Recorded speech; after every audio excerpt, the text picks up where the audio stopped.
What makes you think we're going to look at you? You're up, Mr. Chair. Are we ready, Madam Clerk? You're good. Okay. Good afternoon. Slightly after 1 o'clock, we're here to reconvene the City of Fitchburg 2023 Board of Review. Looking at the area in front of me, I see we have a good group here. So I'm calling the meeting to order, and I'm going to move right to the roll call vote to make sure we have a quorum. Thank you, Chair. Chair Coulard. Here. Elton Krim Jr. Here. Sean Pack. Here. Carol Poole. Here. Sharif Atoun. Here. Rich Tate is absent. Andrew Slager. Here. Nicole Vafarati. Here. You have a quorum. Excellent, thank you. In our packet, and we have a copy of the minutes from the Board of Review that we met on July 25th.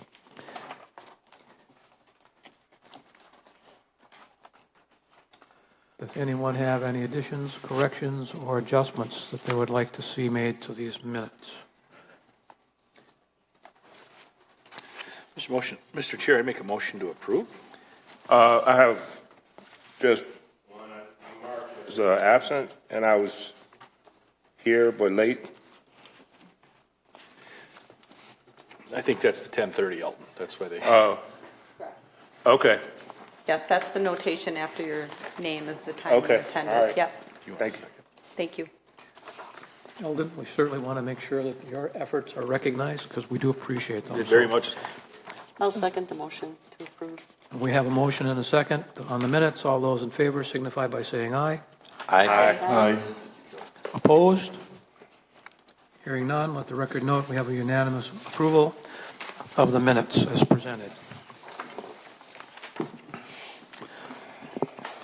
Agenda item number 4, we have 2 requests for double assessment elimination. So I'm going to defer to our assessor and ask him to give us some information and background as to what these represent. So these are items 4A and B. Let's do 4A first. Sure, thank you. So account number 113, it was brought to our attention after the board had initially convened. It was early July when I received an email. They are now reporting to the state for their manufacturing. We inadvertently forgot to take them off of our roll.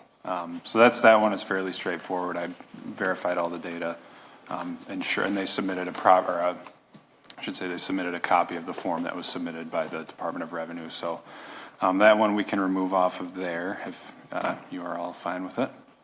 Okay. So just to be clear, I know what you're talking about. Sure. Because I worked in the manufacturing program for many years. The Wisconsin Department of Revenue Manufacturing Assessment Division is the primary assessor for all manufacturing property in the state. And in the spring, they notified the local assessor as to what property they'll be assessing for this year. It sounds as in this case, either the notice was missed or from whatever reason, we wound up with both on the local roll and the state manufacturing roll. Correct. So we have an obvious double assessment. And to correct it, we're taking it off of the city's assessment roll at this point. Correct. Can I ask just a quick, thank you for explaining why that was. When the state does the assessment, dumb question, do the taxes get sent back to us? Yeah. I mean, the taxes are still payable in the specific jurisdiction, but But yes. they're the ones doing the assessment? Yes, manufacturing property is quite complex and Sure. Yeah. Thank you. Chris, what was the value of the property? Do you know? Good question. I can pull that up. I don't have that. Mr. Chair, while he's doing that, do you need a motion to remove this, or is this just informational? Motion to remove. Since the roll has been signed, and the affidavit has been signed on the roll, all corrections, changes, and addition or corrections need to come through the board. So we do need to make a motion to change this. I'll make the motion after he gives a number, if that's okay with the group. That's fine.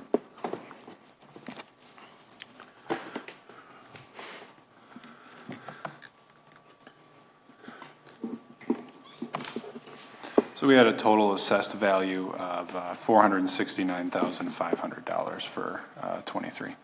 Okay. I make a motion that the Item 4A, we remove the parcel number 15-97113 due to duplicate listing under a different account number.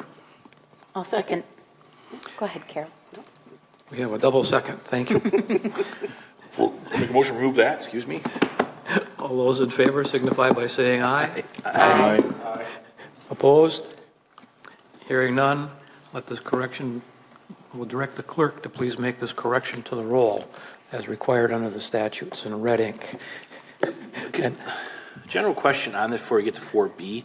Is it the job of the business to let us know, or does it just happen to be that they let us know? Do your staff go back through that? What would have happened?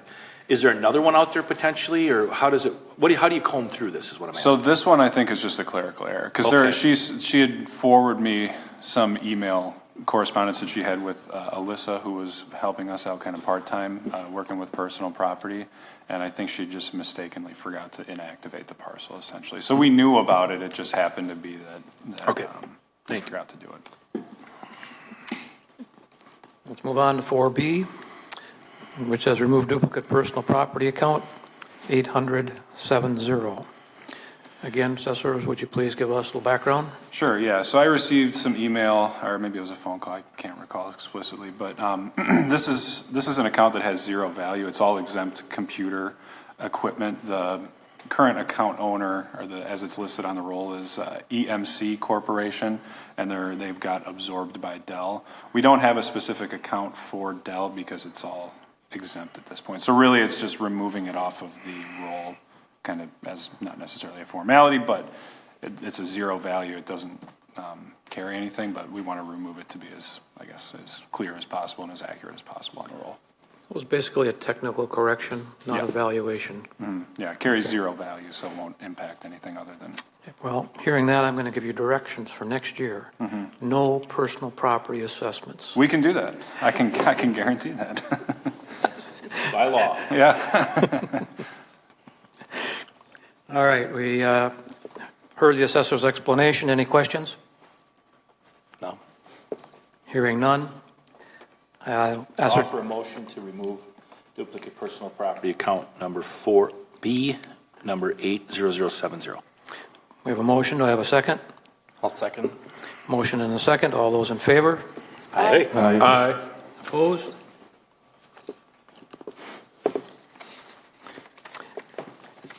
Now, in giving that a direction to the assessor, that means he's going to have a lot more time not having to worry about personal property next year, so that when he does this revaluation, that things are going to go really smoothly, right? Yeah, that's the hope. Yeah, we'll see. We'll see. There'll be plenty of effort and time devoted to figuring out all the logistics of eliminating all of those personal property accounts and leasehold improvements and mobile homes and all that fun stuff. Well, I'm sure the Department of Revenue, I know the Department of Revenue has been working on it diligently, I'm sure, yeah. and you'll hear all about it in your fall Sure. assessors training session. Good. All right, thank you for that. We're now moving on to item 5 on our agenda, subpoena compliance review for possible consideration of waiver for Reinhardt, Warner, and Van Duren SC. And I see representative for the firm here.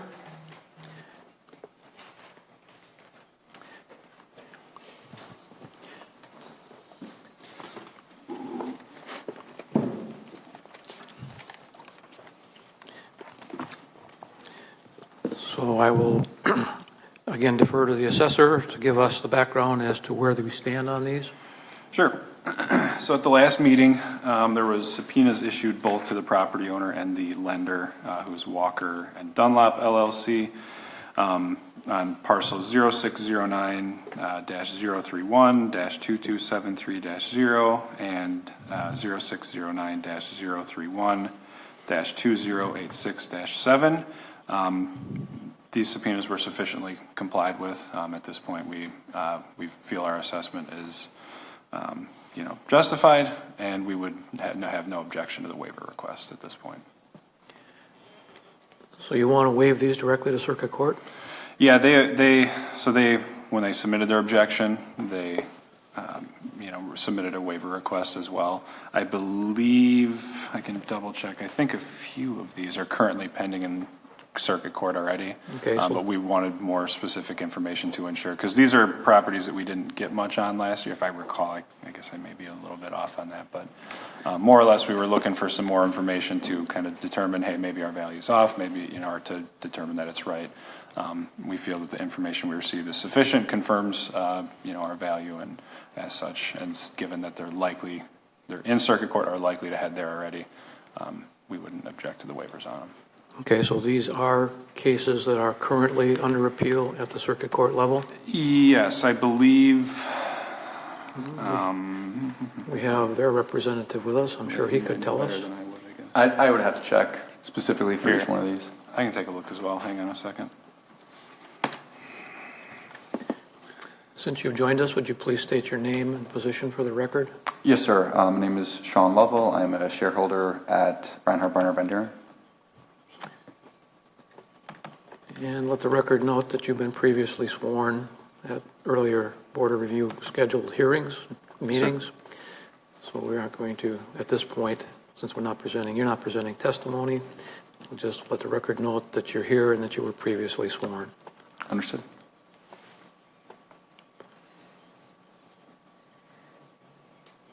So these two parcels, the Franklin Square condominiums parcels, currently are in circuit court. Okay. Well, can I ask a chronological question here? Just so when you say not enough materials were provided, when was that and how was that? Or how did you just say that? So we got income and expense information, a workup of an income valuation. I think it has some income, and expense information in there. There's a lot more, I think, that meets the eye that we look for than just, kind of a 1 or 2 page document, especially in more complex properties like this. So generally, to have a Board of Review hearing, or not generally, if we request information, income and expense information, the property owner has an obligation to provide it in order to uphold their appeal rights.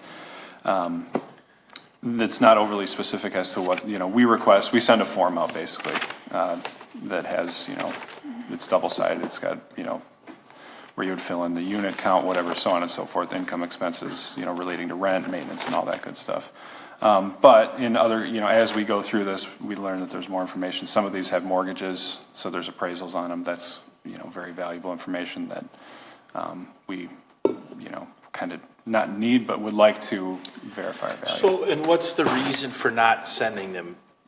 I'm going to ask you that, and I might ask Mr. Lovell that as well. Why, if you ask for them, why wouldn't they not be prepared? Isn't that? So when we request income and expenses, we don't request that appraisal in that instance. So we get back something, to say, as kind of a starting point to say, all right, here's, where does our value get to this?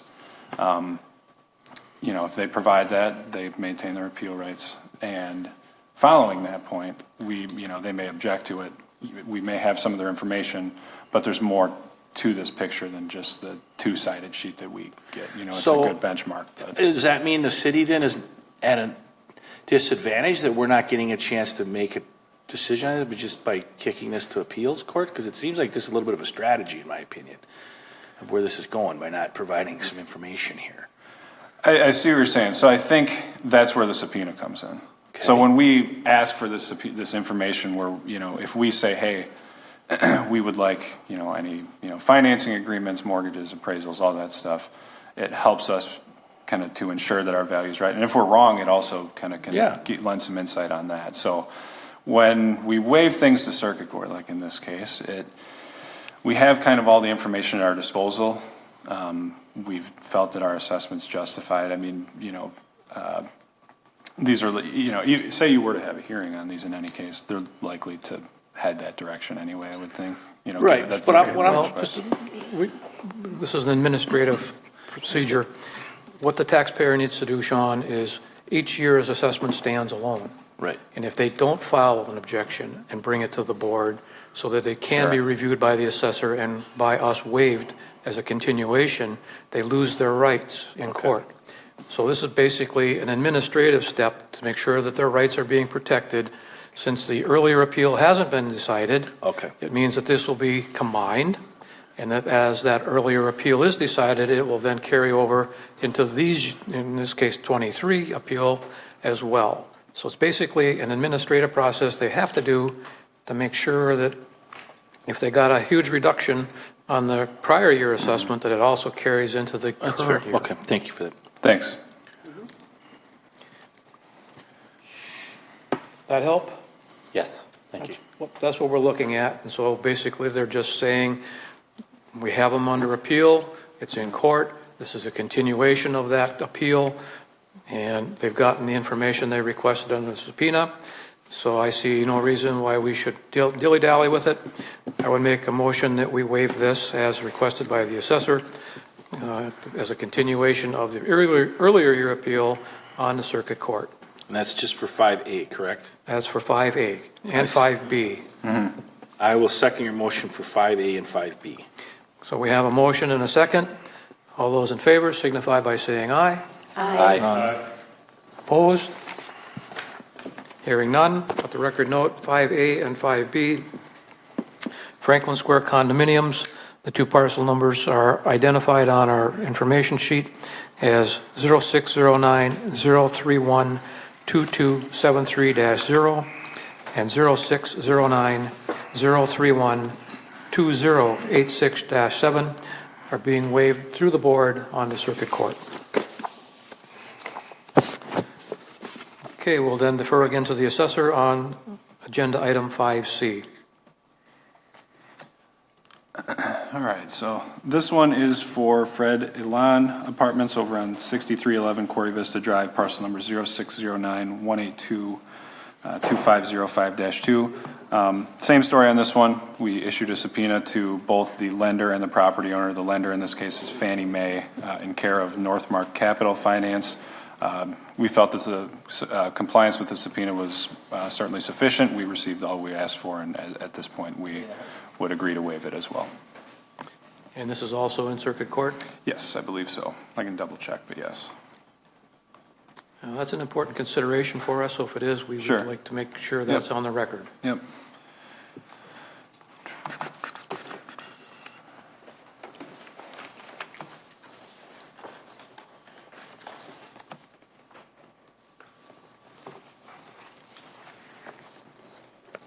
According to our spreadsheet, yes, this one appears as being circuit court.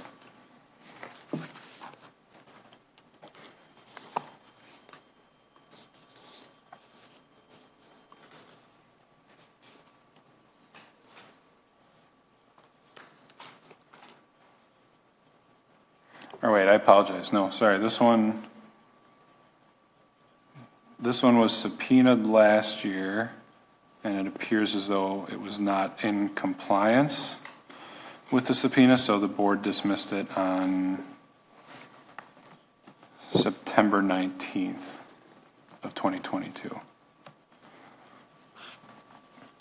So this is not pending in circuit court. So this is not a continuation, Not from 2022. okay? Mr. Chair, can you remind the board, myself included, if something is not in district court, so we're not saying this makes sense to provide a waiver because it's currently being figured out in the judicial system, what is the reasoning for providing a waiver instead of settling this? Well, the only reasoning I know of is that the law was changed to allow that option to be considered. Okay, It's not something we have to do. okay. So, So we can certainly say, no, we're not going to waive this to circuit court, and we can have a hearing for this property in front of us instead. Because that also then allows the taxpayer, if they so desire, to continue the appeal process in circuit court. So it doesn't impact their rights of appeal. right, It just eliminates them having to do it twice, once for the board and then once for circuit court. But an important factor for me is that the record of the Board of Review is what's reviewed by the circuit court. Correct. So if you don't have a good record at Board of Review, they're starting cold when they get to circuit court. Just to clarify, that's not entirely accurate. There's one avenue of appeal where they would review the record of the Board of Review. There's another avenue where they do not. So either way, they could be starting cold. If I may, that's kind of part of the subpoena process as well. So we try to get this information so that way, I would say we're not, at least from my perspective, if we get the subpoenaed information that we request, we're not starting as cold as we may be. Can you Otherwise, say more about that? So during a hearing, so let me back up again. And my experience is obviously a little bit different than what we've had here, but we have historically, I've dealt with, in Janesville, I've dealt with a number of different law firms and higher value properties. And often enough, regardless of what happens in this room, they may still carry it on anyway. So it's a bit of a time consideration for, all parties involved. Yeah. I have no dog in the fight whether you all waive it or not. We'll defend it wherever we need to. However, when we go, say we agreed to the waiver out of the gate, then we really would be going in cold because we wouldn't have gotten appraisals, whatever else. And it's in some cases a little bit harder to. Through the subpoena you requested. Right. Gotcha. So as you move forward in that process, it's a little bit more challenging, I guess, to get some of that information, or it can be. It isn't always, but I think at this point, we've received all that we would need to at least to have a more defendable position as we should you choose to waive it. Does that make sense? Yeah. So if I can then summarize, if we were to give a waiver, essentially this board doesn't really have a hand in giving a perspective or discussing it kind of in this forum, but all of the information that you've subpoenaed is already collected and at the hand of the city when going to trial. Sure. Yeah, it doesn't, so whatever, if we were to have a hearing on it, your decisions, conversations, testimonies that we would both provide would not be on there. That's an accurate statement. If that's what it sounds like that's kind of what you're getting at, yeah.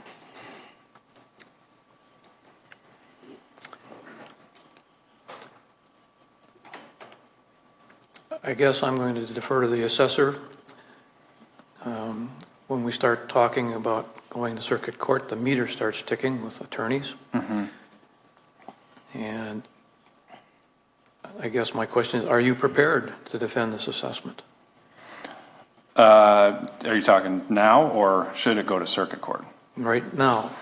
I would need a little time to prepare for the case. Well, we aren't going to hold a hearing today, but I'm saying. We would be. And who has provided the information for the taxpayer? Do they have an appraisal? What are? Yeah, we got appraisals. We got, I believe, a mortgage commitment. Let me look at the subpoena. But everything that was requested, we received. To give at least some sort of context, the appraisal is higher than what we have, our current value at. So we feel we're more than defendable on it. But I don't want to get into valuation hearing stuff. But yeah, more or less, we would be ready to go to defend this should we need to. I would make a motion on item 5C that the Board of Review denies the ability to go to appeal. That we hear it here first. Second. Okay, I'll call for discussion. Yes. Thank you for your description and clarification on items 5A and B, because I needed that.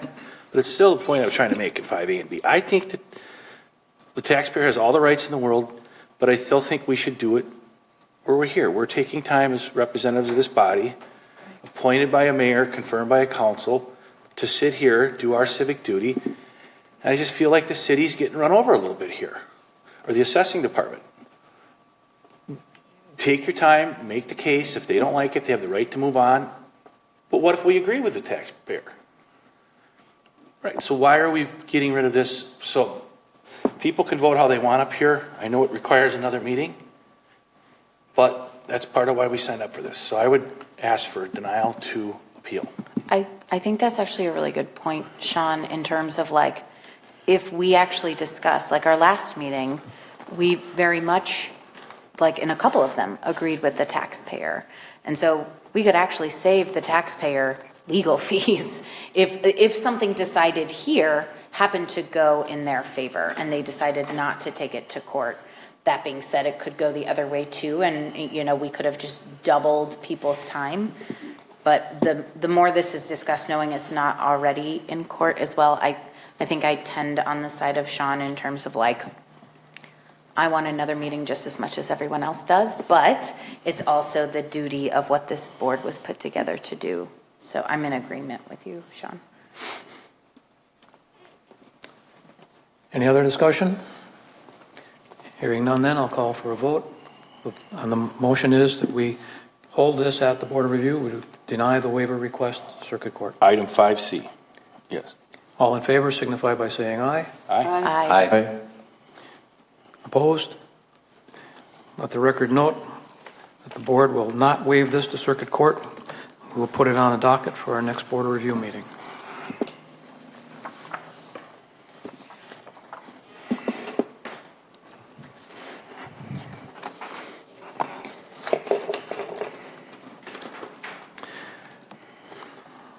Item 5D and E on our agenda are both for Hatchery Hill.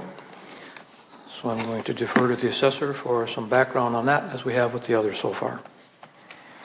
Sure. So this one's similar to the last one. It is not, let me, I guess, double check. I want to make sure. So we issued subpoenas on 2 parcels here for Hatchery Hill 3 LLC, 5550 is it Cadis Bend, I believe. Parcel 0609-033-4191-3. And let's see here, parcel 0609-033-4226-1. These, we issued subpoenas both to the property owner and the lender. The lender, again, on this one is Walker and Dunlop LLC. We felt that the subpoena compliance was sufficient and would not object to a waiver on this one. And I want to double check if they're in circuit court. I don't believe they are.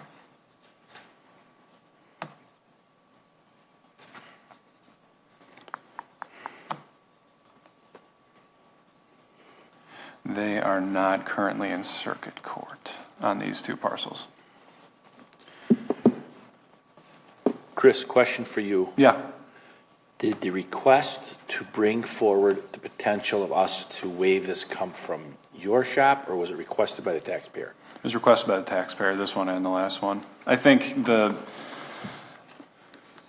and again, this is my previous experience, generally, if the waiver is requested by the taxpayer out of the gate, they know it's likely to end up in circuit court regardless of what happens here. Now, it's not to confirm that that's the case. It's generally been the procedure that I've seen for higher value investment grade properties, if you want to call it So, Mr. that. Level, question, why was the request for a waiver? Just curious, what was the request? For this specific property or in Yeah. general? Just for this specific property. I mean, I don't want to go into specifics of the decision point of why it was requested. I can tell you that obviously these hearings are lengthy and attorney's fees are expensive. So Fair enough. That's a great answer. I appreciate it. Well, what the heck? We're going to be here for another meeting, so you guys can vote me down. But I would suggest a motion that this committee deny the waiver of item 5D and E, and we hear it out at the Board of Review, based on what I said in the last motion. I will second that. Motion and a second. We call for discussion. I have a question for the assessor. Chris, did you say that you would not object to this one being waived? Did No, hear you I would not correctly? object to it. Okay. I would, yeah, I'd be fine with it being waived, same with the last one as well. But again, this is all Okay, your I just wanted decision. to make sure I heard you correctly. Sure. Thank you. Yep. Additional discussion?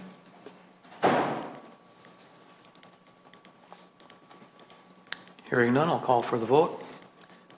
All those in favor signify by saying aye. Aye. Aye. Opposed?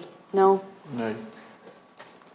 Please let the record note, it wasn't a unanimous, but the majority decision is to Here, this waiver request for these two parcels, agenda item 5D and E, are denied, and put them on our docket for our next board review meeting. I keep wanting to get For rid of the my... record, that was Nicole voting no and Elton voting no. Carol Carol, voting no. thank you.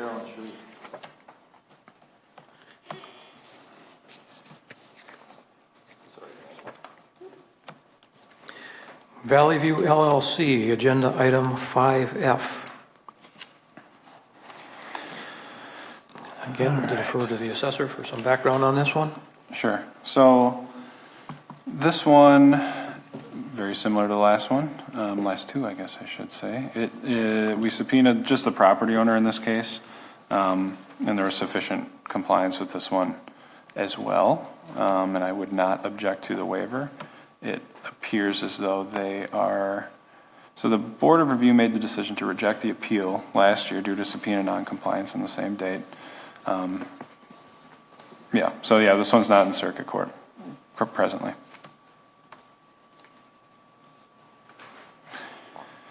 I'm not sure if I heard you correctly. Hang on. This is not in circuit court. I don't believe so, but I want to just go back another year to check. Because one thing that might be pertinent is whether it has been, not necessarily in 2022, but if it is pending for 2021 or beyond.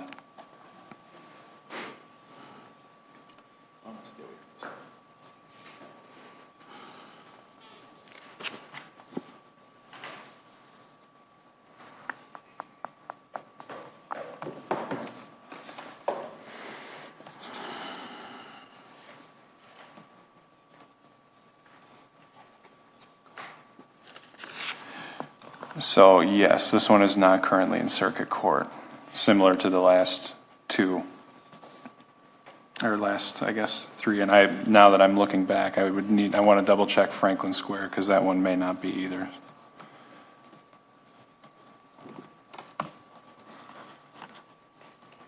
So yeah, this one, Valley View, not in circuit court. Again, I wouldn't object to the waiver to do that, but you guys can make your process decision the way you'd like to. I'm good. I'm okay with waiver. It's up to you, Mike. So just, I'm hearing some background discussion. I think we have to be consistent. so if I could just make a point, I'm just trying to confirm, but I believe Valley View is in circuit court. Is it? Just give me 1 second. It is what's waiving. I thought it was too. Let's just do this.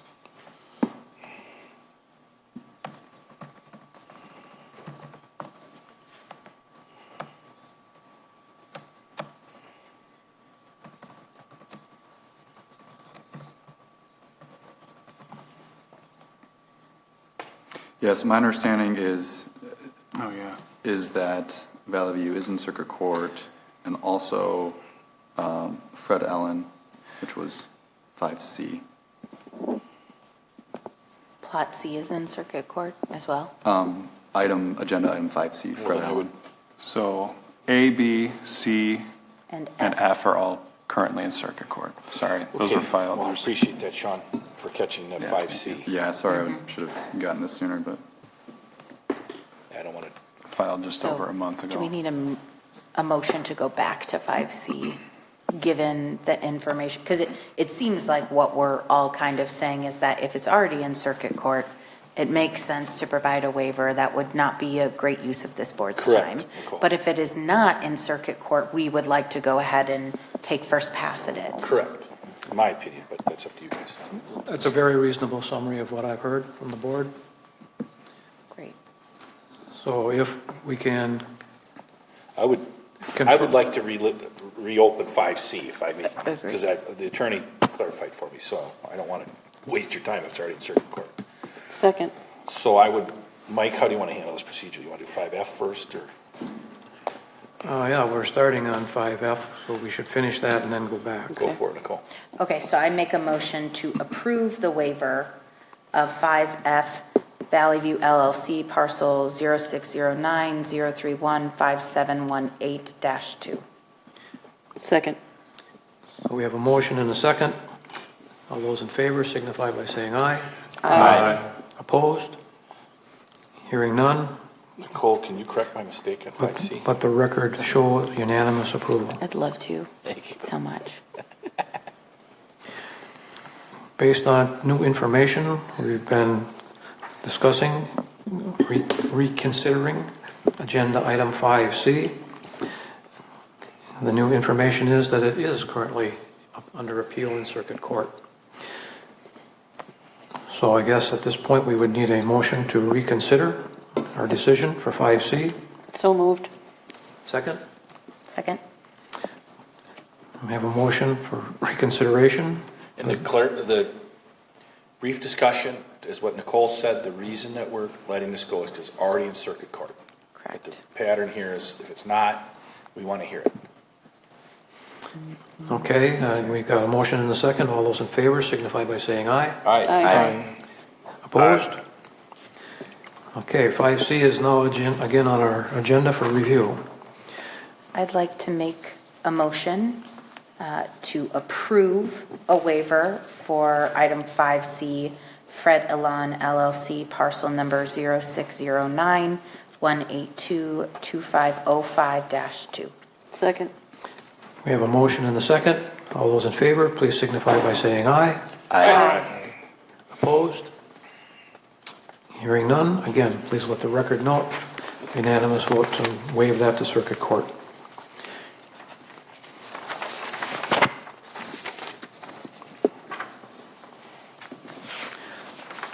So my conclusion from this now is that Hatchery Hill is not going to circuit court. It's coming to the board. Correct, yeah. Hatchery Hill is not currently in circuit court. I just verified that. Okay.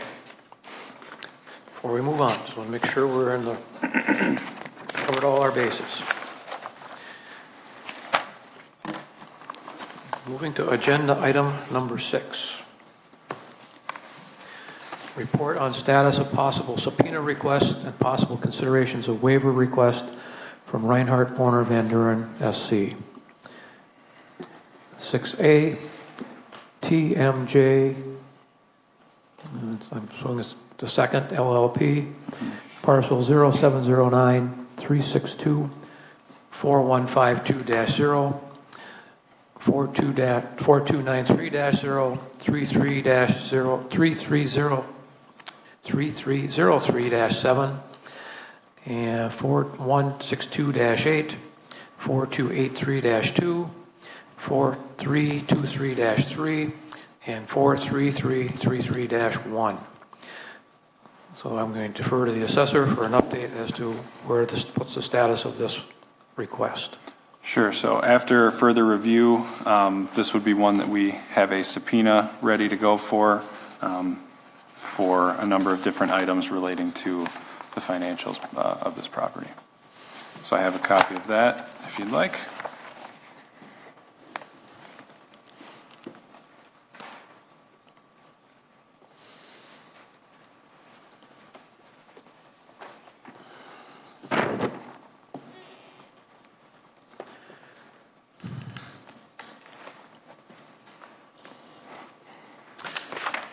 I've been handed a copy of the subpoena request. TMJ2 LLP, doing business as Zimbrick Porsche Mercedes. Address 306 East Badger Road.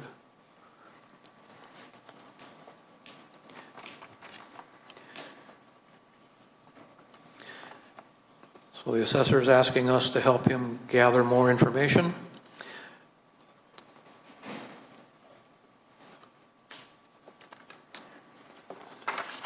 At this point, I would ascertain a motion of the board. I'll make a motion for the board to approve the request for subpoena.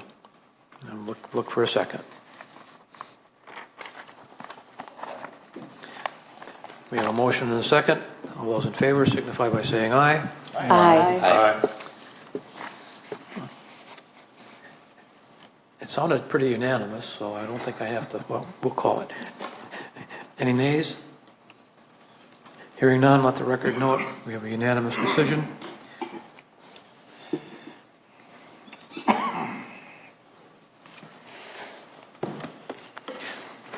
Please pass that to the clerk.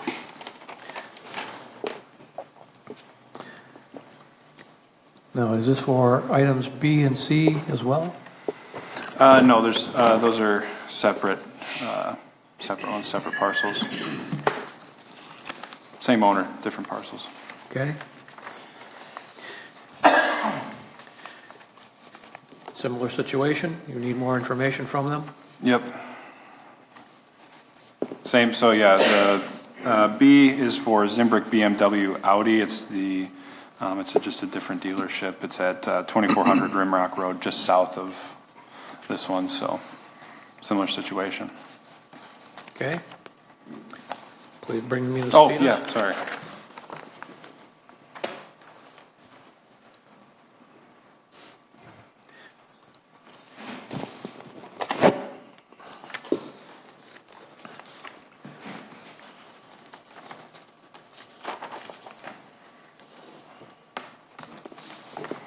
Chris, what is the name of the attorney that helps you again with these? What's her name? Amy Seibel. Yeah, okay. Okay, so in front of me, I have for agenda item 6B, a request for subpoena from TMJ2 LLP, parcel number 0709-363-2123-0. Property situs address is 2400 Rimrock Road, Fitchburg, which is the Audi BMW dealership, Zimbrick. Again, this is a reasonable request from the assessor. I would make a motion we approve as submitted. Do I have a second? Second. Discussion? Hearing none, I'll call a vote.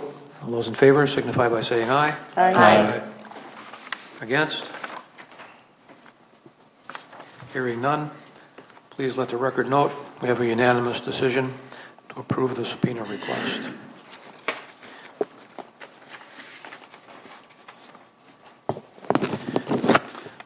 Agenda item 6C, Zimbrick Buick Inc., parcel number 0709-344-9402-2.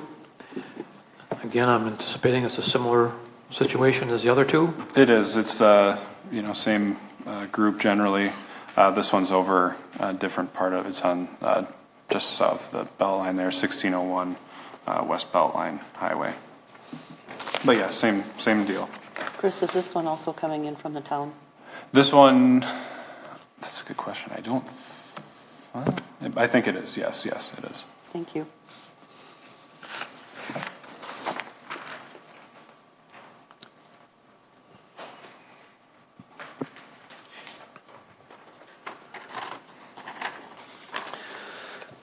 So again, I have a subpoena request from the assessor for Zimbrick Buick Inc., 1601 West Beltline Highway.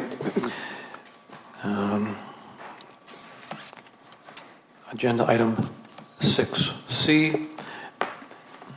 And reviewing the request, I find it reasonable. I'd make a motion we approve as submitted. Do I have a second?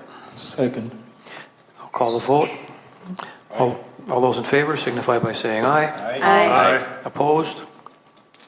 Hearing none, with the record note, we have a unanimous decision. Can I ask who seconded? Thank you. Nice handwriting, Mike.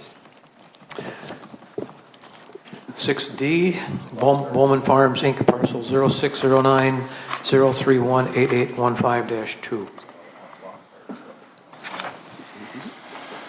Yeah, so this is a little bit of a different scenario. This is a property that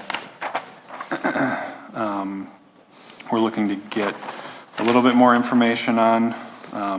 There's a offer to purchase on it that was executed in March of 2023. We would like some more information on that one as well to ensure that our value is accurate. Is this the old Stop and Go property?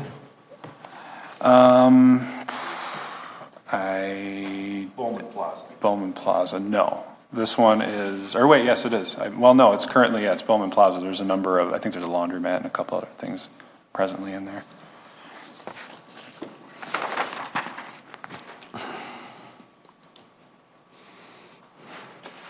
This is where they put. This is where. Again, for the record, the assessor's request for subpoena seems reasonable. It's Bowman Farms, Inc., property Citus, 2932 Fish Hatchery Road, parcel number 06090031815-2. Since the subpoena request seems reasonable, I make a motion we approve it as accepted as submitted. Do I have a second? I'll second. I have a second. I'll call a vote. All those in favor signify by saying aye. Aye. Opposed?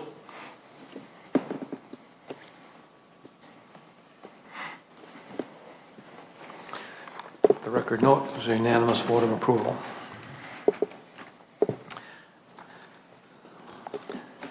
Agenda item 6E, FTC Retail East LLC, parcel number 609-152-3054-2. Again, deferring to the assessor for basic information as to why this request is submitted. So the remainder of these, and we can talk about each of them, of course, but E through O are all currently pending in circuit court. They were issued subpoenas last year and had sufficient compliance. So we can start with this one. We would have no objection to the waiver to carry it forward, given that it's currently being litigated. So we're not talking about subpoenas here? No, we don't have any further subpoenas to issue on 6E through O. So these were the ones that we knew were in circuit court. And you said, hey, the lawyer suggests that we offer subpoenas to all of these to get more information, and you've done that? So last year we issued subpoenas on them. We needed more time to review The whether or subpoenas not. and made sure you had all the right Yes. information before saying they're already in district court. We feel like we have good amount of information. We don't need anything else. Go ahead and waive them. Right. Yeah. Question for you, Chris. Did you also make mention that they were not in compliance with your subpoena from last year? They were in compliance last year. So we needed kind of some more time this year to, ensure, our value as compared to what was provided and what has been provided was still consistent. So we don't need to subpoena any more information. We have sufficient information at this point. So you have sufficient information, and these are all current cases pending in circuit court? Correct. And so at this point, I see the heading here says possible consideration of waiver request. So we're at the point for these items E through O to waive them into circuit court. Correct.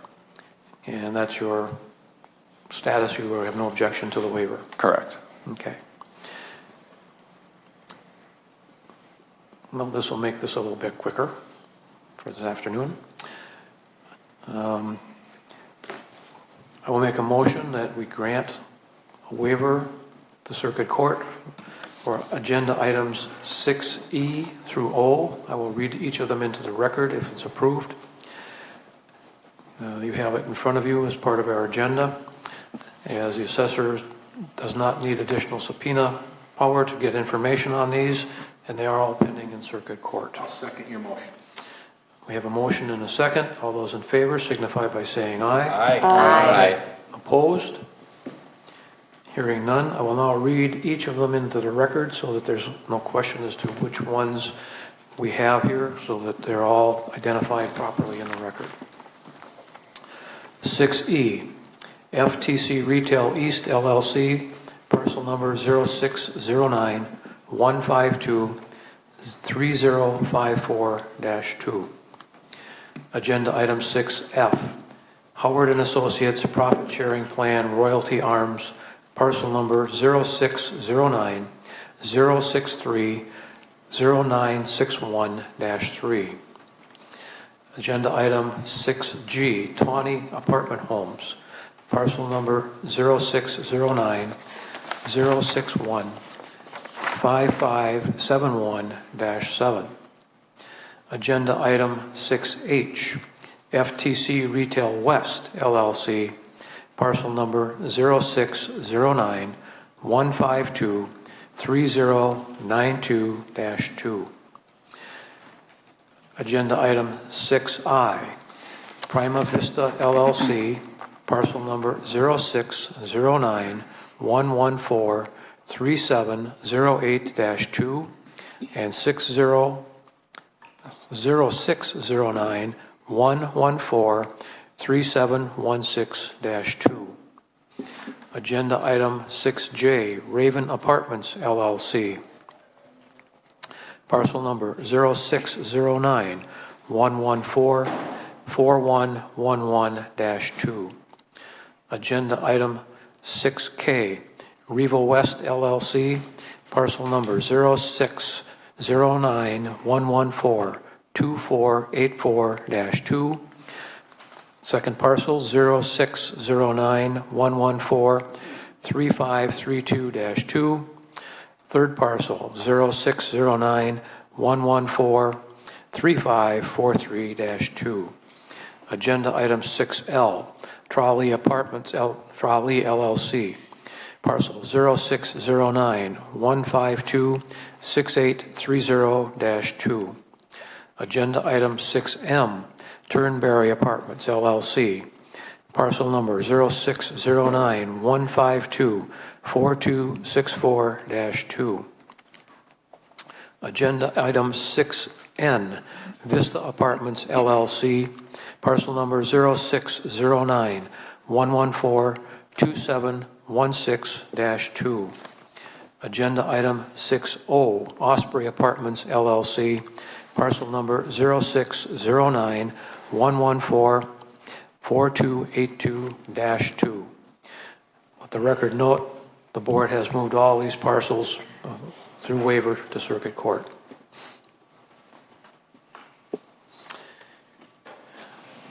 After reading all that, I need a drink.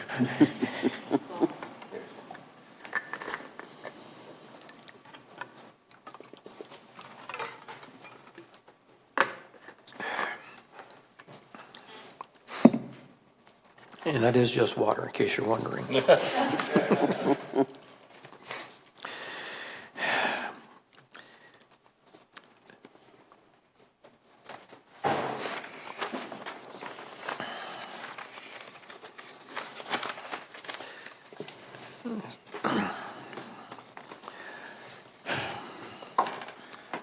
Do we need a short break?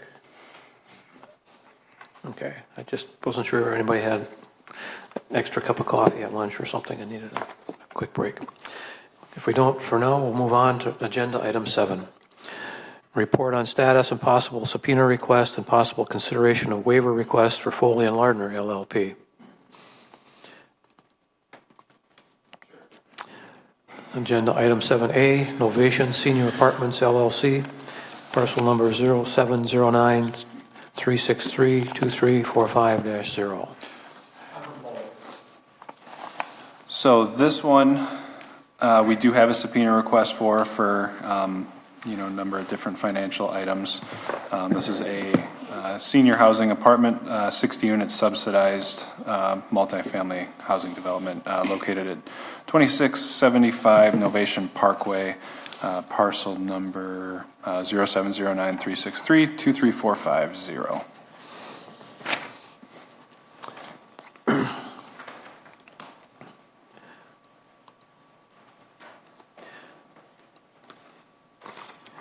Quick question for the assessor, until he gets back to his microphone. You said these are subsidized senior housing? They are. Subsidized under what program? Good question. You may know Section more. 42. Okay. Section 42? Mm-hmm. Can I have a copy of the subpoena that was provided to the board?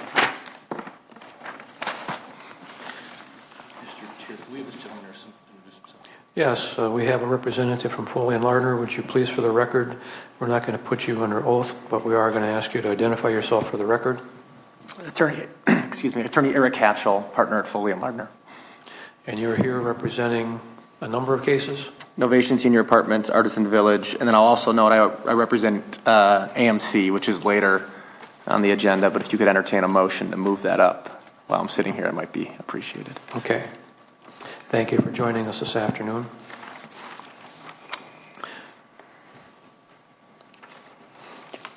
Would anyone be opposed to, after dealing with this, moving 10A up? Chris, would that really throw off your flow so that this nice gentleman could be on his way? No, that'd be fine with us. Okay.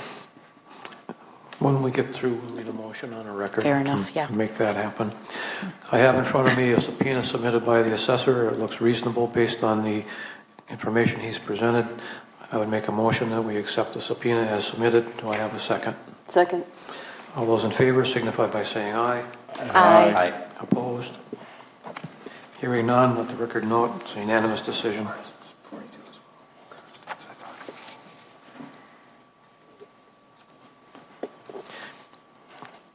Also let the record note that the assessor handed a copy of the subpoena request to the taxpayer's representative. And I'll accept it on their behalf. No worries. You don't have to resend it. Sure. Agenda item 7B, Artisan Village LLC, parcel number 0609 012 8605-2. Excuse me. Yeah, so this is for Artisan Village. It's actually two parcels. They're assessed together, though, on the parcel that the chair read into record. It's 169-unit subsidized Section 42 multifamily housing development. So it's two parcels. One has been in Fitchburg, and the other was in the town of Madison formerly, and now we've got them both. We assessed them together. So, looking for more financial information on this one. Can I same thing? Yeah. Thanks.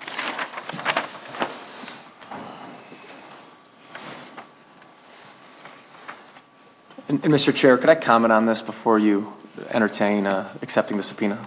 No, you're not sworn in. I'd be happy to swear myself in. Okay. Madam Clerk, would you please swear this gentleman in? Thank you, Chair.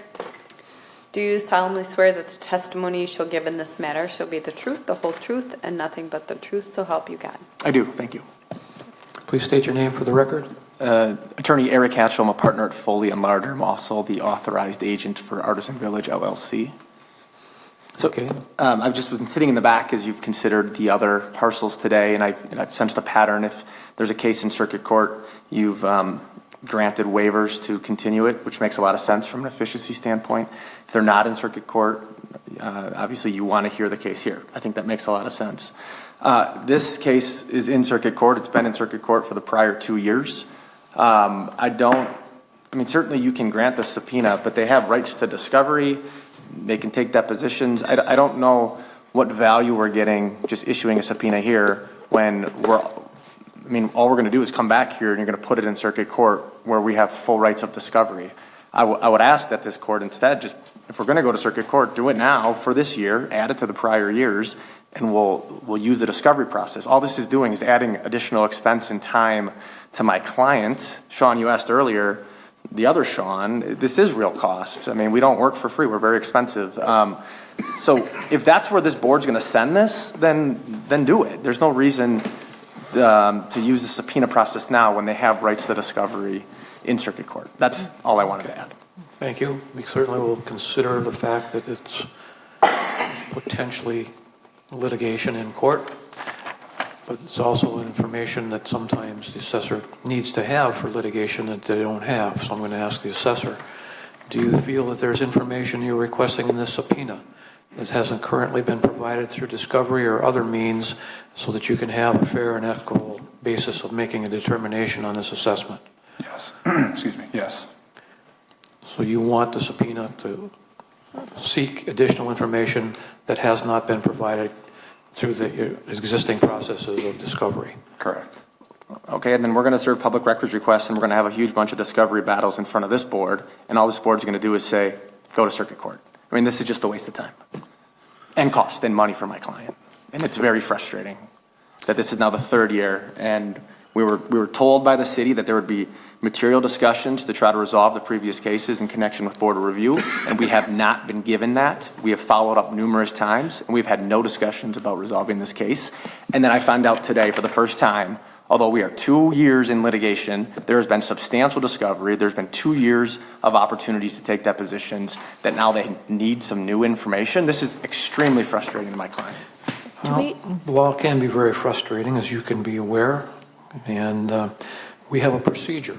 Chapter 70 of the statutes gives us that procedure and gives the assessor rights, and the Board of Review needs to follow the statutes and give the assessor the information he feels is necessary.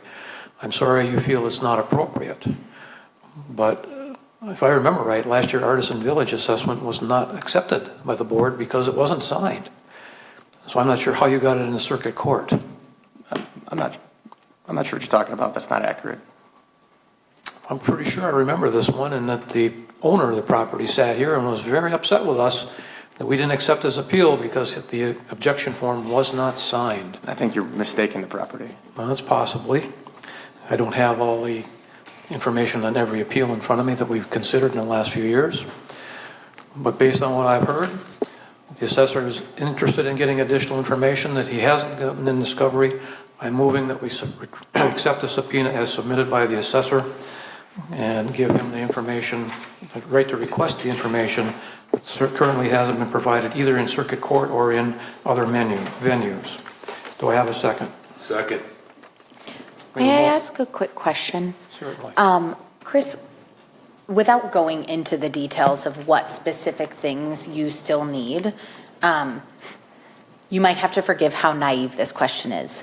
Did you go to the taxpayer and be like, hey, friend, could I have document X, Y, and Z? And then the taxpayer was like, no, you cannot. Go get a subpoena if you want it. So we asked for audited income and expenses, and Yep. we got that. And there's still further disagreement between where we're at and where the taxpayer is at. With the information at hand, again, similar to other cases, we would like to have the total scope of what we're looking for to determine whether or not our assessment is, justified. If it's too high, then we would like some evidence to suggest that. We're not opposed. We want fair values for everybody. Yeah. And if that means if we can find information that would suggest that we're too high, we'd be happy to see it. But subsidized housing is very complex. There's case law dictating how things go with it, how the assessment process is to be handled. And Amy, our legal counsel, has dealt with this in great detail and a lot more probably than I have in my tenure. I've dealt with it a fair bit, but she knows the more of the inner workings as to when they report financial information, I'm trying to think of how to word this. She knows more specifically how they have to report these things. So she, in her analysis, has determined that we need more information, and I defer to her judgment based on her experience with case law and other municipalities that she works with. Thank you. And Chris, this question comes from a place of not negative, but this is the first time you've had that this first year. We had a previous assessor. Nothing was lost in the transition that this gentleman's talking about in terms of information or something. When Amy, our last assessor, was here, she obviously dealt with it. You've transitioned in this position, so this subpoena is not, it's information that you have not gotten, not that maybe has been misplaced in a transition. Exactly, yeah. Okay, thank you. Okay, we have a motion and a second on the table. All those in favor signify by saying aye. Aye. Opposed? Let the record note unanimous decision to approve the subpoena as submitted. I would like to make a motion to move item 10A up next in our agenda so that the gentleman, Eric, I'm so sorry I forgot your last name already, but so that we can consolidate timeliness, if that's okay for everyone else. I'll proceed to second that. Okay, we have a motion and a second. All those in favor of moving agenda item 10A up to right now? Aye. Let's do it. Aye. Okay. We'll defer to the assessor on agenda item 10A, report on status of possible subpoena request and possible consideration of waiver for property tax services, the AMC Theater parcel 0609-071-1005-8. Sure. So this is this is more commonly known as the AMC Theater over on McKee, owned by Realty Income Corporation. This one is also in circuit court. There's more information we're looking for to, we have a subpoena ready for the property owner. Yeah.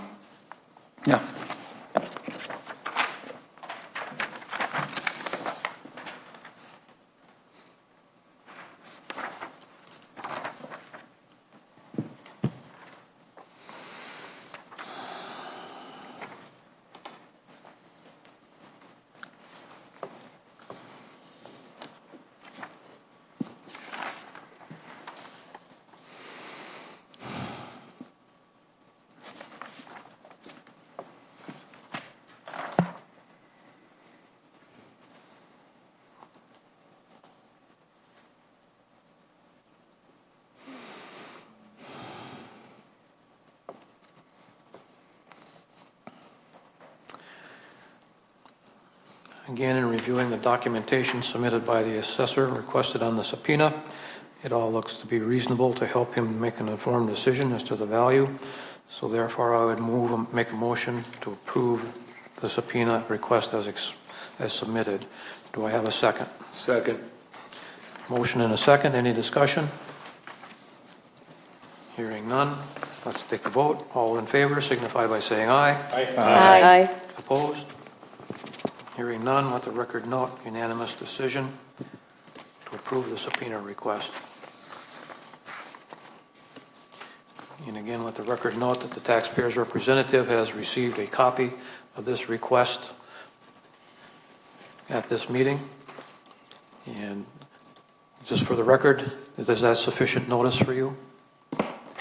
I'm just going to repeat my objection. I mean, this case is in litigation. Much of what they're asking for is already been I'm just provided. asking that this form is acceptable. You understand what's on it, and that we don't have to send it to you or hand deliver it, but to be a certified mail. Well, you asked me a question, I was answering it. But I will acknowledge that I have received this piece of paper. Thank you.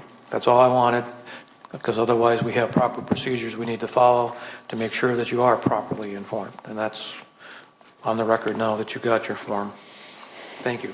I would note that it's not signed, so I don't know what the legality is of accepting an unsigned one, but You want me to sign it? Bring it up. I will sign them. sure. Well, I would like the signed copy that was approved by the board. I mean, you can send it to me after this meeting. That's fine. Okay. Hearing that, I'll address the clerk, and I'll ask her to follow normal procedure in providing the taxpayer's representative with a signed copy of the subpoena request as approved by the Board of Review. Thank you, Chair.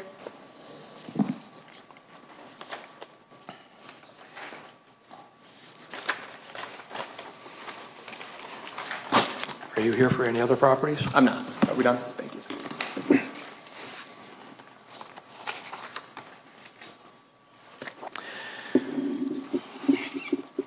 Back to our agenda. Agenda item 8. Report on status and possible subpoena request and possible consideration of waiver request from Von Briesen and Roper. Agenda item 8A, Fitchburg Apartments LLC, parcel number 0609-031-1801-2. Defer to the assessor for background on this property. Sure. So this is for Fitchburg Apartments, LLC. This is a housing development. Let's see here. What is it? 81 units, subsidized up off of Fish Hatchery up there. Looking for some more information. This parcel or this property, I believe, was denied by the board last year due to incomplete forms. So we're kind of starting somewhat from scratch on this one. So. This one, I believe, is currently, I believe there was a, let me look, a certiorari review, which is a review of the board's decision, not conventional circuit court.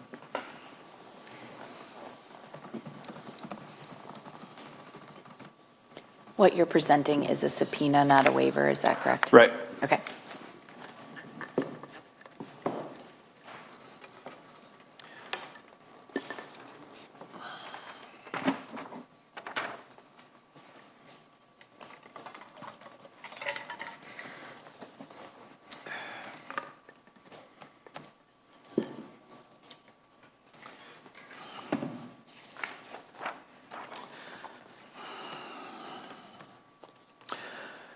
Subpoena request is for the subject property owned by Fitchburg Apartments, 1902 Pike Drive. Again, subsidized multifamily units.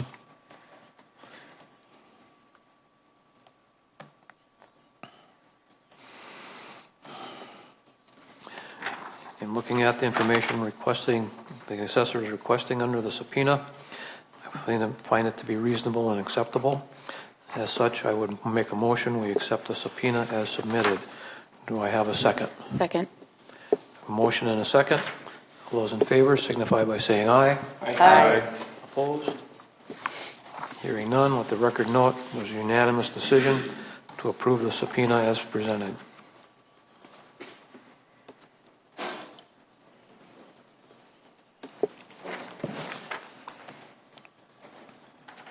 falling down on your job here, Sean.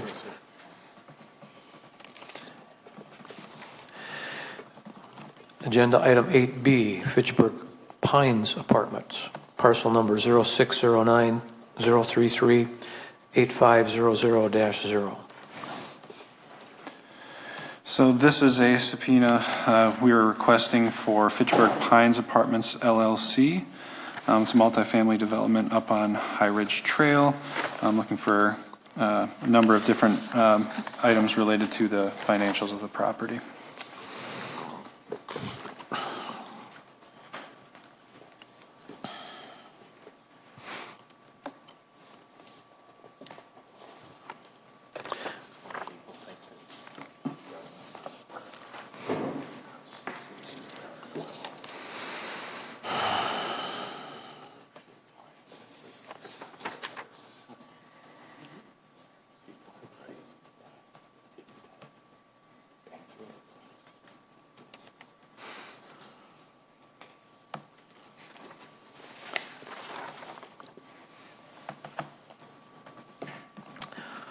And this is a pretty significant request compared to some of the others. Apparently, we have not gotten any kind of information to work with from these folks. Oh, yeah, sorry. This is another one that got denied by or dismissed by the board last year due to incomplete forms.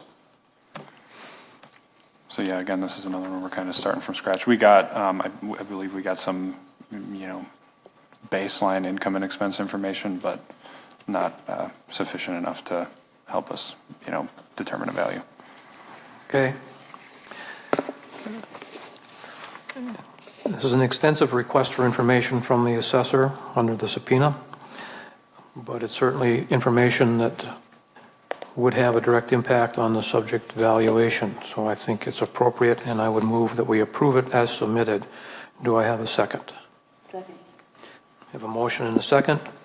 All those in favor? And well, we should call any discussion, since this is a little bit larger request.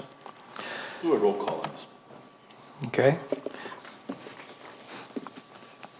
Do you want to know what some of the things are they're asking for? Yes, please. Copies of loan agreements, and I'm not going to paraphrase them, I'm not going to read every word. Copies of appraisals, real estate and title insurance, promissory notes, loan and closing statements, loan to value analysis, every document in possession of Fitchburg Pines Apartments that pertains in a way or references the subject property that was obtained or delivered or executed in connection with the mortgage loan. 20, 21, and 22 unaudited and audited financial reports. Copies or excerpts of fixed assets depreciation schedules. Copies or excerpts of fixed asset depreciation schedules for second year, so multiple years of depreciation in fixed assets. Copies of operating budget for year 23. Copies of internally prepared income statements. A copy of any management agreement in place. General ledger and backup detail on the following accounts, which are repairs, maintenance, administrative, management, utilities, turnover, and insurance. Again, all things focusing on helping them establish a value point. And Chris, this is standard stuff that you ask for, even though it's very complex stuff. Yeah, I mean, there's a number of different reporting requirements on things, and whether it's for income tax purposes or whatever other avenues. If they're rent controlled also, and I don't know that these are. There's a HUD agreement in place or Housing and Urban Development agreement in place. Generally, when there's agreements like that, there's audited statements, which are very, very useful in determining capital projects that may be included in a typical expense. So none of these requests are out of the ordinary? No. Okay. I believe, I haven't reviewed all the subpoenas that we issued last year, but I would guess that these are very par for the course as to what was requested last year from other properties. Madam Clerk, we've had a request for a roll call vote. Will you please call the roll? Thank you, Chair. Mike Coulard, Approve. Elton Krim Jr., Yay. Sean Paff, Aye. Carol Poole, Aye. Sharifa Tun, Yay. Rich Tate is absent, Andrew Sliger, Aye. Nicole Vafarati. Aye. Motion carried unanimous. Let the record note we have a unanimous vote. I will sign the subpoena request as submitted.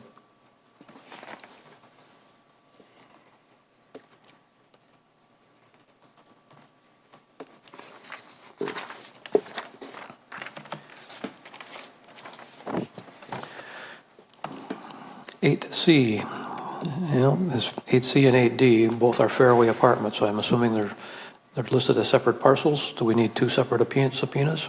There's three. No, so for C, D, and E, Oh, sorry, these there are are three all. of them. What's that? There's three of them, I'm sorry. Yep. So each, so we've got a subpoena for this property, or these three parcels, they're all included on one subpoena. So more of the same information on this one, another that has a HUD agreement in place, and we're looking for some more detailed information than what we got. And they are not currently in circuit court. They were denied by the board last year due to an incomplete form. Could we, just a clerical thing here, I know the clerks can do this, but just on 8C, just remove the apostrophe for there, just so we know they're the same properties.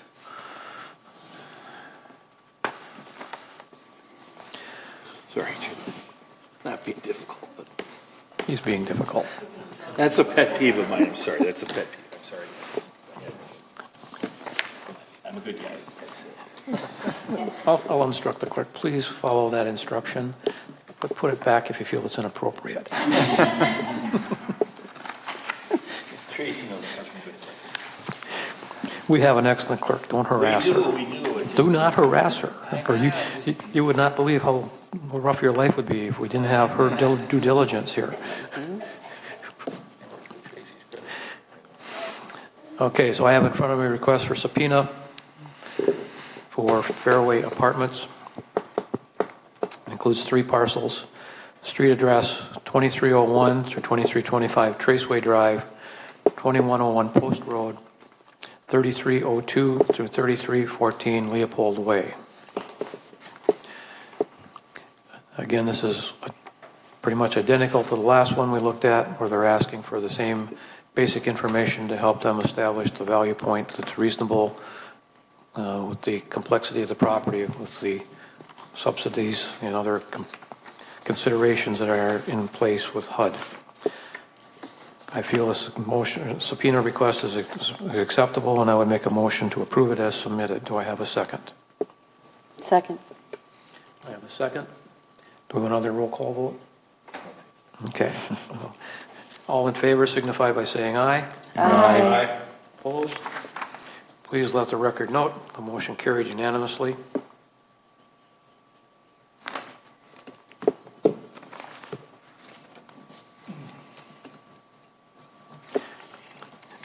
And again, for the record, this includes items 8C, D, and E on our agenda. Thank you, sir.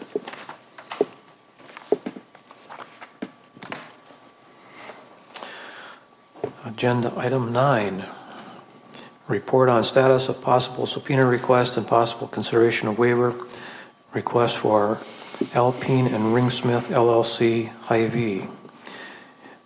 Parcel number 0609-072-0015-2. Thank you. So for this one, we have two subpoenas we are requesting the board to issue, one to Hy-Vee Incorporated, who is the tenant, and to Fitchburg ZC Essential DST, who is the property owner. Do you have copies? Second? Do you have copies? Oh, yeah. Thanks. Yeah, you bet. While he's bringing up those copies, I see we have a representative of Hy-Vee here. Would you please identify yourself for the record? Attorney Jack W. Abbott, shareholder with Applin, APLIN, and Ringsmith, on behalf of the property owner. And again, you're here in an informational position. If you're going to talk to us in regards to these subpoenas, we'll ask to have you sworn in. Microphone, sir. It looks like it's on. Yeah, you're good. It's green. Do you solemnly swear that the testimony you shall give in this matter shall be the truth, the whole truth, and nothing but the truth, so help you God? I do. And can you state your name for the record, please? Jack W. Abbott.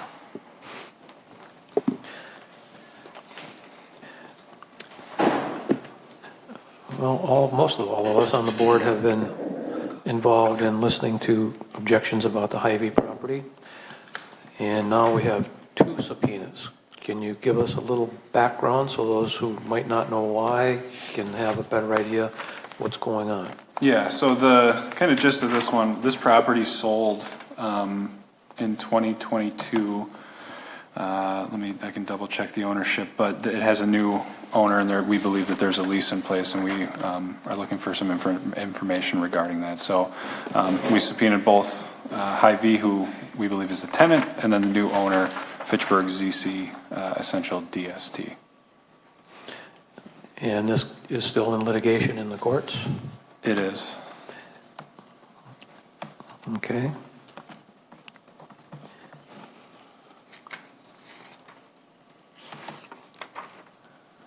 So in our records, we have that it sold on October 27th, 2022 from, let me double check the seller and buyer. Yeah, from Hy-Vee Incorporated itself to Fitchburg ZC Essential DST, which are two separate companies. So therefore, it got more complicated. You're not dealing with one group, you're dealing with the landlord now and a tenant. Mm-hmm.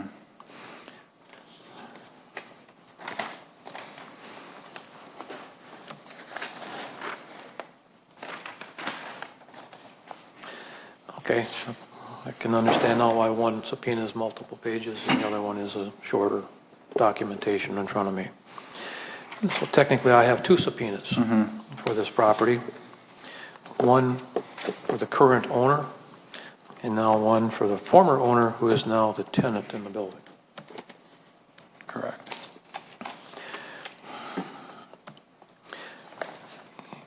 So we're going to do them one at a time. First one I have that I'm looking at says to Hy-Vee Inc. tenant. And in this, they're asking for information around sale, appraisals, income, lease, and additional lease information. Apparently, there might be other tenants in the building. I'm not sure. So this information certainly looks like it has information that would be acceptable or required by the assessor to help make a reasonable determination of value.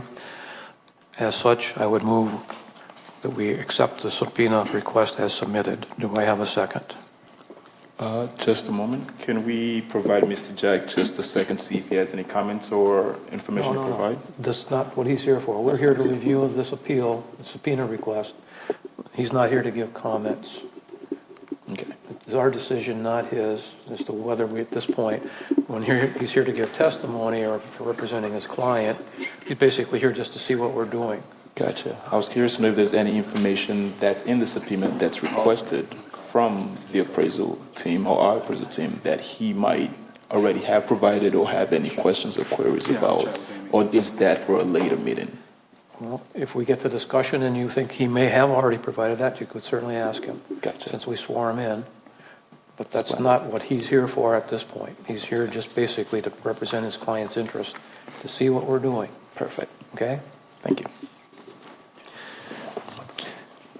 I will second the motion. So we have a motion and a second on the Hy-Vee tenant subpoena. Any discussion? No? Okay. None, hearing none, I'll call for a vote. All those in favor signify by saying aye. Aye. Opposed? Madam Clerk, please let the record know it was a unanimous decision.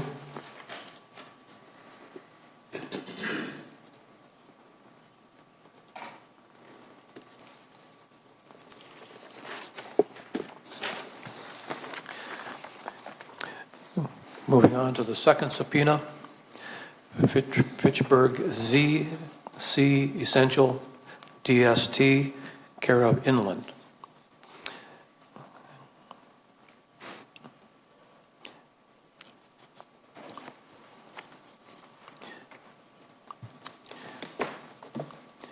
And this is a general request addressed to the person most knowledgeable. So apparently we don't have a specific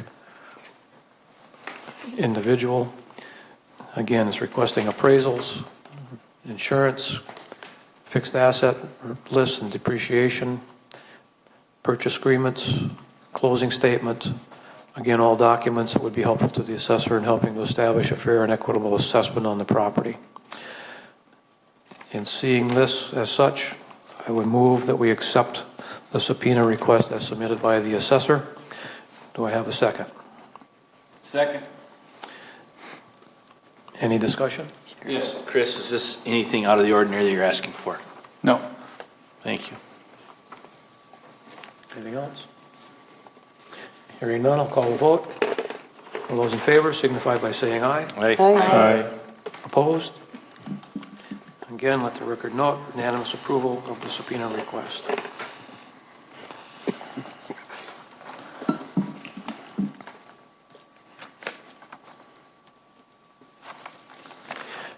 And for the record, I'll just, as we did in the past, let the record know that the taxpayer's representative was here, but I'm going to instruct the clerk to send him a signed copy of the decision of the board so that there's no question as to whether or not we followed proper procedure, and they have an official copy of the determination of the board. Thank you, Chair.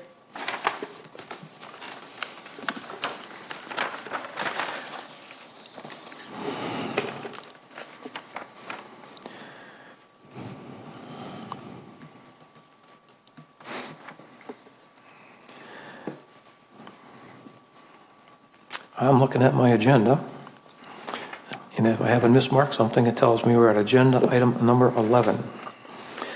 Consideration of new business, consider act on scheduling additional board review dates if needed.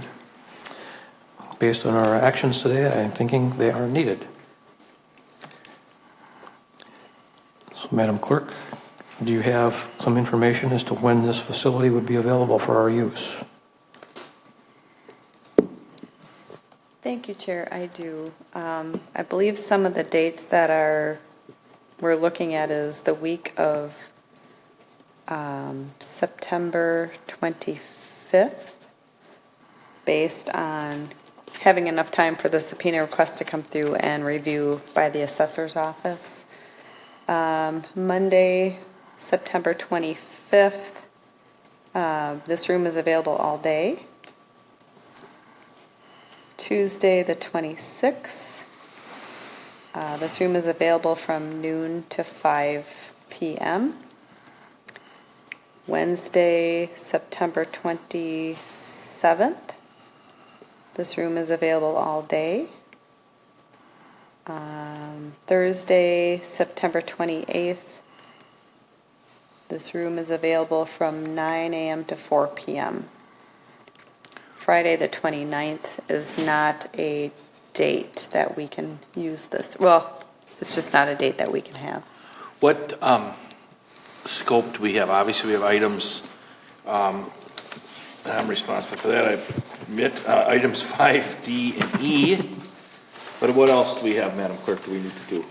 So we'll have the 2 hearings, and then we'll have to go through all of the subpoena requests, make sure that they're in compliance, and whether or not you want to waive them to circuit court or set another date for a hearing. So you're looking probably a 3-4 hour time block, probably. Correct. At least a half a day. If I may offer a little bit of context on the remaining ones that we've issued subpoenas on today, I would say almost 90% of them, 99% of them are currently in circuit court and have requested waivers already. We're just looking for more information. Zimbrick, I don't believe, is currently in circuit court, but yeah, that's really the only one that stands out as not, you know, if you were to go off of the kind of standard that you have today, then maybe room for a couple more hearings beyond that, but the rest of them are in circuit court. I'm out of town on the 25th and 26th of September. I have a work client meeting in Northwest Wisconsin, but if others feel that's best, Mr. Chair, obviously do that. 27th does work for me. The 27th works for me as well, other than one meeting. Well, none of them work for me. Oh. So we can certainly look into the following week, which would be the week of October 2nd. That's tough for me. Looks like this room is available all day until 5:30. That's bad for me that day. On October 3rd, this room is available anytime after, I'd say, 9:30. Wednesday, October 4th, all day. Thursday, October 5th. Looks like this room is available until 4 o'clock. And then Friday, October 6th. This room is available all day. And I don't know if the assessor has any conflicts that week. No, just maybe the morning of the 4th I would be unavailable. I'm supposed to take family pictures that day, but Cute. I'd be happy to get out of it. No. Just kidding. You would be happy in the moment and not later. Right, yeah. Correct. How does October 2nd sound to people? I will not be here. I will not either. I could do the 3rd, the 5th, the 6th, the 27th, or 28th. We have family coming in from out of town, and I've got notes here, do not book. On the 5th and the 6th, you do? Mm-hmm. What about the 4th? Oh, the 4th in the morning you're out, but 4th, 5th, and 6th. what about the 3rd? I'm not available. So if I would be, my wife would kill me. That's why I was looking at the 2nd. So of all those dates, Mike, the only one you can do is the 2nd. You're just kind of an important dude to have. The 2nd is out. Mr. Chair, you're tied up the week of the 25th.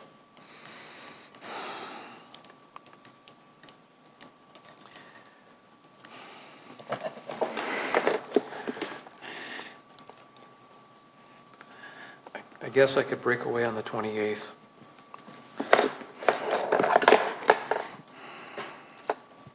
I could do You said the room is 28th. available on September 28th, It is 9 to 4? from 9 a.m. to 4 p.m. I'm sorry, 9:30 a.m. to 4 p.m. I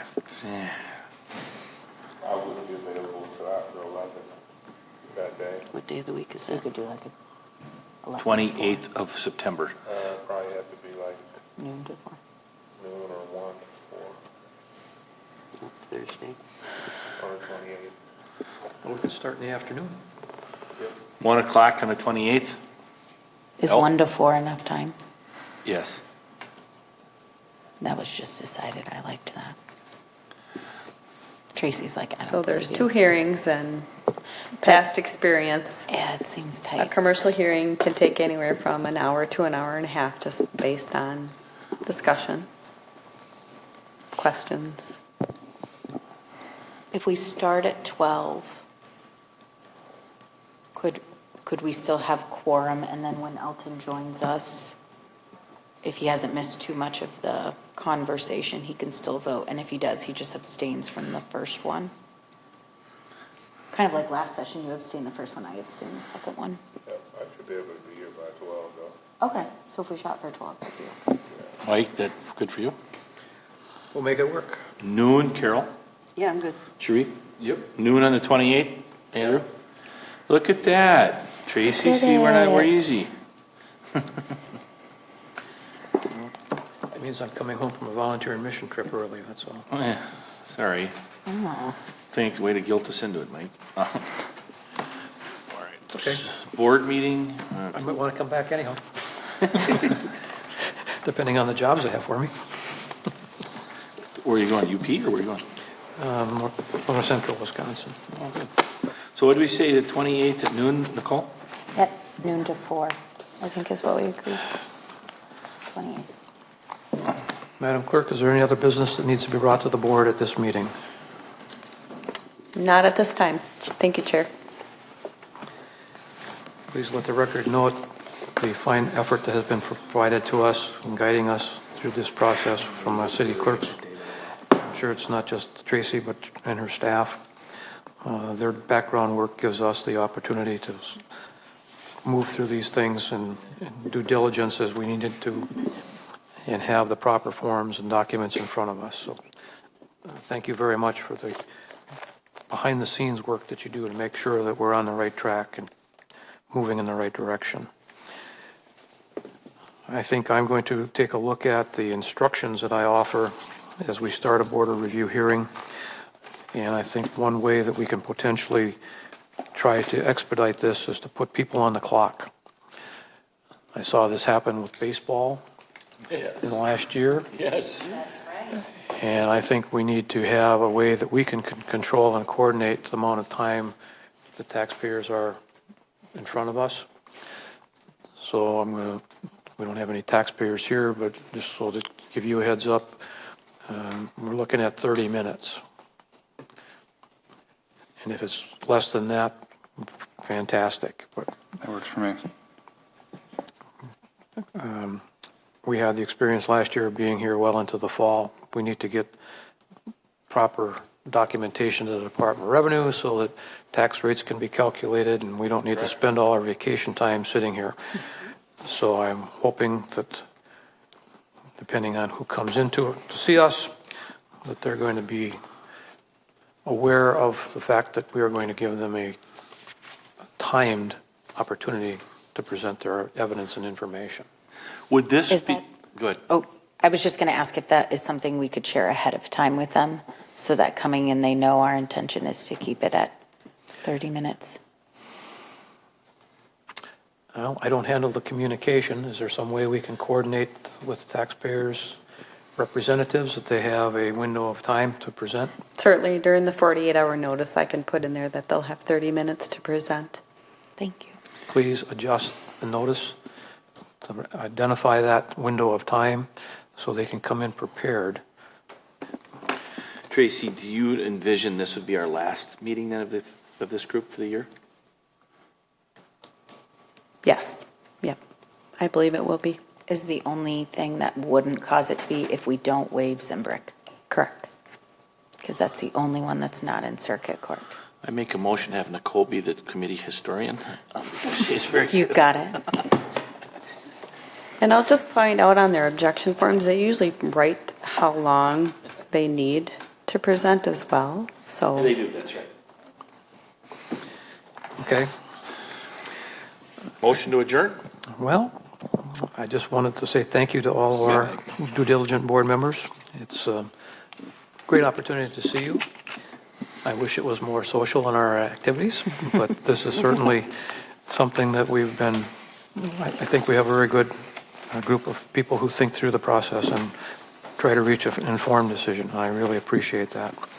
So thank you for your elegant due diligence today, and also the fact that we're giving up one of the nice days of this week before it gets hot again. So enjoy the rest of the week. And yes, I would ascertain a motion to adjourn to our next meeting, which has now been scheduled for September 28th at noon.